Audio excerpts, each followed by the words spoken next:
Welcome back to our third segment tonight, the final segment, the skinwalker murder. This is such a weird case. To be honest, I started looking into this case about 4 years ago now. And our digital social media manager, Brad Denny, has been adamant that I cover this on the True Crime Arizona podcast or in some form or fashion. We hadn't gotten to it. And so when we talked about doing a Halloween show, we were like, we have to get into this case out of Flagstaff. It is so bizarre. I'm going to show you some video.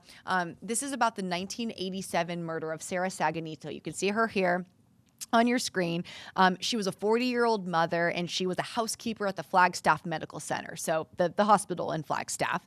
She went missing after her shift in June around 11 p.m. And oddly enough, before that, she had told her family she felt like maybe she was in danger, but it wasn't something that she had leaned into a whole lot. So there wasn't anything different that she had done or that her family had done.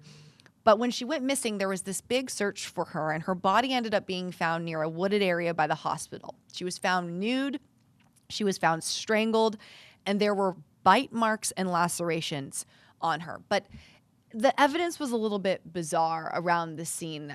Things that just seemed a little bit out of place, that didn't seem almost like a typical strangulation type killing that you would see. Well, turns out this guy named George Abney, who was a local poet and a professor at Northern Arizona University, NAU, ended up confessing to this crime on the phone to a priest. The prosecution said that his teeth ended up matching the bite marks on Sarah Saganitso's body. And he also had confessed to this crime. He was also near or inside the hospital the night that Sarah went missing. So the prosecution is thinking this is a slam dunk case. This guy's confessed, his teeth matched the bite mark, he was in the area, he's local in the area. And then everything gets really, really, really weird. So Abney goes on trial for first-degree murder in 1988. And this would have been a normal trial if his defense team hadn't come up with what they came up with. So George Abney's defense team said it wasn't him that killed Sarah Saganitso that night, but it was in fact the work of a skinwalker in the Navajo culture, the Navajo lore, that actually took Sarah's life. They suggested evidence at the scene showed witchcraft and dark magic that led to a shapeshifter or a skinwalker being the killer of Sarah. Okay, what? Like this is completely out of left field in the 80s here for this trial. And so looking up what is a skinwalker, there are different somewhat definitions, but in the Navajo culture, skinwalkers are considered shapeshifters. They are humans dressed in coyote skins who can attack victims on reservations at night. But this is in the Navajo culture. And so in this case, some people were very offended that this was being brought into play as some sort of defense for an actual human being who was on trial for first-degree murder. The defense itself, crazy, right? Like, this is really strange. What ends up happening, though, makes the story even crazier. Because of the skinwalker defense, George Abney was acquitted of the crime. The jury found him not guilty. They believed the skinwalker defense. He was let go. And to this day, Sarah's case is unsolved. So you have so many people in the community, the Flagstaff community, that have weighed in on this for years because, one, they want justice for Sarah. Two, it is practically unheard of that a skinwalker defense would work, which then leaves people wondering, did George Abney kill Sarah or did he not? So last year, there was a new a docuseries episode that came out on Hulu that dove into Sarah's case. And Lori Matthews is a Flagstaff City Council member who is a liaison for the Indigenous Commission there. So she was actually part of this kind of premiere in the community where Sarah's family joined, and they hosted a forum after this episode played so that they could answer questions for people. The main question here, does Sarah Saganitso's family believe that a skinwalker killed her or not? And I want to play what Lori said her family said. The Navajo culture, the community, very much believe in skinwalkers.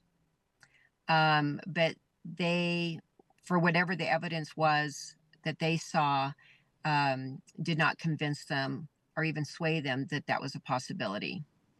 And it was more about prejudice and this ongoing issue with lack of defense for missing and murdered Indigenous women. And that's obviously a topic I've done a lot on, missing and murdered Indigenous women, the MMIW movement. We did a whole documentary on that and how important it is to make sure that they are getting the same attention as other women who go missing, and the same kind of resources too when it comes to a trial or something like that. Okay, so you have him acquitted. They believe in skinwalkers. They don't believe a skinwalker killed Sarah Saganitso. So that leaves the question, does her family believe George Abney, the NAU professor, was responsible for her death, or was it something different? Well, turns out there had been issues with an ex-boyfriend too. And so Lori explains what the family believes when it comes to her death, and also what some of the community members now believe after talking to her family. Had the gentleman that was accused and got off, had he done that, he would, they believe that he would continue doing those crimes. And there hasn't been any evidence that he has continued down that path, which makes them lean more towards it more likely was the boyfriend. You know, some of the stuff that the family said about her when she would go home and she lived near the hospital, was already reporting that she felt in danger. And that was mainly coming from her ex-boyfriend, was causing her to feel that way. So at first, when I just watched the documentary, I was convinced it was the gentleman that had been accused and then acquitted. And then when the family spoke and talked about the backstory and different things that Sarah had said to them, we kind of shifted, as several of us in the room, and realized, wow, it maybe more likely was the boyfriend. Now, here's the thing. Lori was able to tell us that for many years now, the whereabouts of both George Abney, who was acquitted, and Sarah's ex-boyfriend are unknown, that the two of them basically vanished off the face of the earth, have not been seen or heard from again, and so nothing has changed on the front of either one of them in terms of any potential development. They also haven't found any other persons of interest or any other potential suspects. But the Coconino County attorney said last year that with new DNA technology, as we know, there may be a way to actually look at some of the evidence and have it retested in the case. If that crime scene was so bizarre and there were certain signatures or certain evidence pieces left behind that could produce more DNA, DNA is definitely more reliable than a bite mark.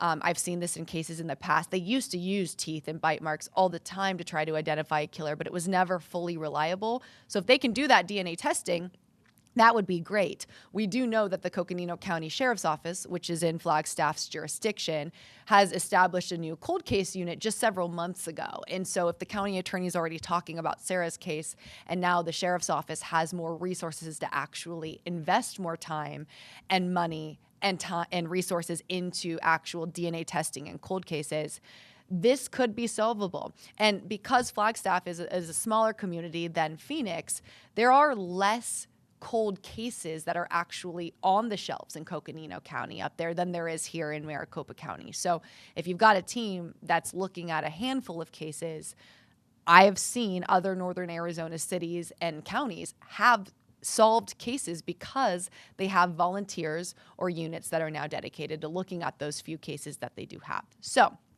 this could be really good for Sarah's case, and it could lead us somewhere else if evidence could be conclusive. But it is so bizarre. You definitely don't hear about a skinwalker defense just as a defense at all, let alone actually working in a murder trial setting. So that is Sarah Saganitso's case, possibly to be determined, possibly more to come if they can find more evidence and do that DNA testing. But was it a skinwalker? Was it not? As of now, there is no definitive evidence that points either direction, but a skinwalker defense certainly was able to acquit the one man who was facing first-degree murder.